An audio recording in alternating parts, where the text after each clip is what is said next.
Before he became an investigative writer, William Langewiesche was a commercial airline pilot.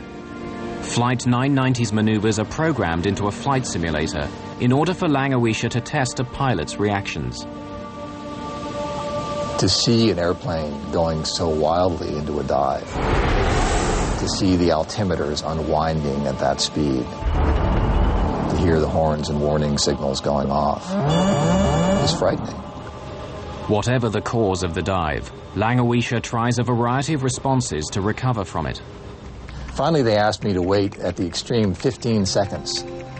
To sit in a 767 or any airplane going out of control and do nothing for 15 seconds. 15 seconds is a long time. It's inconceivable. But I did it. And even at 15 seconds, even waiting 15 seconds, I was able, through no particular skill, really reacting almost as any student pilot would, to recover the airplane, recover from the dive, before the airplane exceeded its limits. No Boeing 767 has suffered from an elevator hardover and dive before or since the crash. The aviation experts hired by Egypt developed a wide range of scenarios, citing a fault in the elevator assembly as a possible cause of the crash.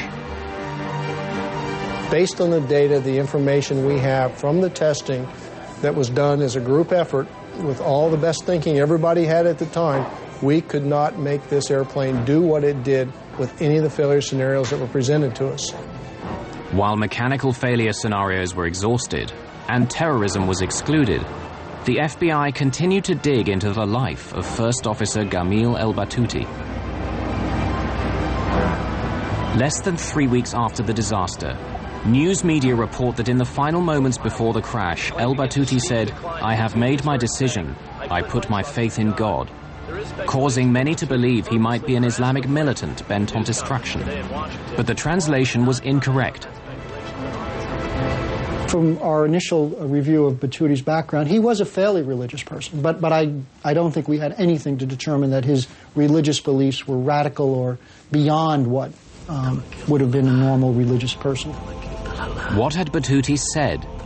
And what does it mean? Egyptian professor Amin Bonar teaches Arabic at Georgetown University in Washington. Tawakkaltu means I depend, I rely, I trust, and ala on, and Allah is God. Oh, tawakkaltu ala Allah, on God I rely, I depend in whatever I'm going to be embarking on.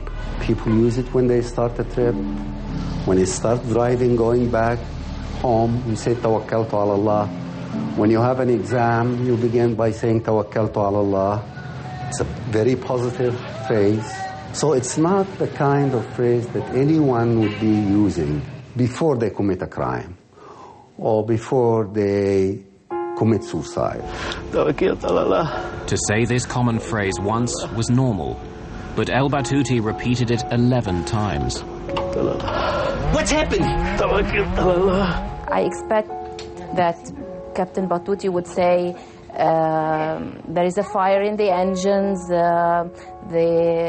something stopped, I can see something's hitting the plane, anything like that. But he go on endlessly saying, Tawakkaltu ala Allah. This is not logic. For the El-Batouti family, their grief would be compounded by the need to defend their father's honor. When he died, the one thing we had to reassure us was that he had died honorably. And now they're trying to take that away from us. There is a lot of mechanical failures. Why you have only to say that it's a deliberate act, no mechanical, no weather, no mechanical, no weather. So why? Because he's an Egyptian pilot. Chairman Jim Hall allowed that it could have been a criminal act rather than an accident. The investigation could end up in the hands of the FBI alone. It is only prudent for the National Transportation Safety Board to consult with these experts and officials to fully evaluate this information prior to any final decision on whether the responsibility for this investigation should transfer to the Federal Bureau of Investigation. Egypt's President Hosni Mubarak, formerly commander of the Egyptian Air Force, had known Gamil el-Batouti, according to his nephew Walid. Mubarak asked President Bill Clinton to intercede to keep the crash from becoming an FBI matter. Since the crash, Walid el-Batouti, nephew of Gamil, has become the el-Batouti family spokesman. You have to understand that the highest ranking in this country, which is the Egyptian president, was an Air Force pilot. And he was asked, and he says, according to my experience, it's in the tail unit. Something happened there. It's not suicide. It could be either a mechanical failure, a manufacturing failure, something. In America, the FBI focuses on Gamil el-Batouti and the question of motive. The FBI would learn about the man in control of Egypt Air 990, interviewing colleagues and friends, discovering a dark side to Gamil el-Batouti. Investigating the cause of the crash of Egypt Air 990, the spotlight falls on the character and history of Relief First Officer Gamil el-Batouti. He was 59 years old, approaching 60, had never risen above the rank of first officer. That may have caused him some animosity towards Egypt Air. Had some personal issues in his own life, in terms of financial, some issues in terms of his family members being sick, needing medical attention. They've used the daughter in the accusation as they said she was sick, and that's why maybe he committed suicide. Before we go to this, I will give you the reason. First, the doctors have already, on that particular flight, have already told them that your daughter is going positive with the medication and everything is going fine, and he was extremely happy. He was so excited to come back. Gamil el-Batouti was bringing her medical records back that night, among other things. Okay, he bought tires for his son, and an argument went on the phone between him and his son. My father called me to come to the airport because he could not carry all 4 tires himself. He says, listen, I carry your tires all the way from the States. You don't want to come and carry it from the airport? It's a very natural thing. A man is going to commit suicide. Why would he do this?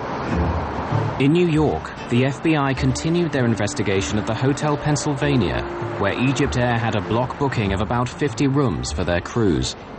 The investigation that the FBI was able to do as far as Batouti's background probably spanned a period of about a year or so, at least from the records that we were able to obtain and from the interviews we did at the various places that he stayed.